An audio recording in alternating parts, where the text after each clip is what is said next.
یہ ویورز السلام علیکم ورحمۃ اللہ وبرکاتہ۔ میں کئی دفعہ گزارش کر چکا ہوں کہ جتنی بھی تسبیحات ہیں، جتنے بھی اذکار ہیں، وظیفے ہیں، وہ صرف پنجگانہ نمازی کی دعائیں، استغفار اور وظیفے جو ہے فرشتے اوپر لے جاتے ہیں قبولیت کے لیے۔ اس لیے جو لوگ نماز نہیں پڑھتے ہیں ان کے لیے اس کا کوئی فائدہ نہیں ہے۔ نماز پڑھنے والوں کے لیے یہ تمام چیزیں جو ہیں یہ اللہ تعالیٰ اس کو قبول کرے گا اور انشاءاللہ فائدہ بھی ہوگا۔ ڈیئر ویورز السلام علیکم ورحمۃ اللہ وبرکاتہ۔ آپ کے اسلامی یوٹیوب چینل MAK کی طرف سے جامع ترمذی حدیث نمبر 3505 پیش کرتا ہوں۔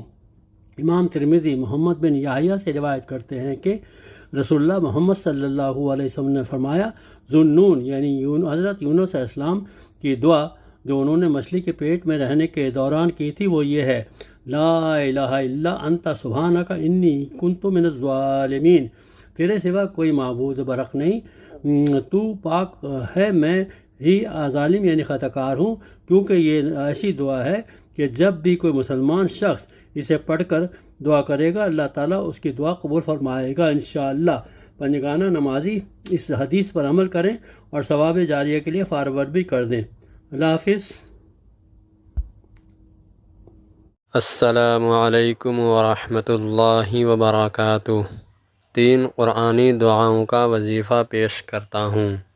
اعوذ باللہ من الشیطان الرجیم، بسم اللہ الرحمن الرحیم۔ نمبر 1، لا الہ الا انت سبحانک انی کنت من الظالمین۔ نمبر 2، یا حی یا قیوم برحمتک استغیث۔ نمبر 3، حسبنا اللہ ونعم الوکیل۔ آمین یا رب العالمین۔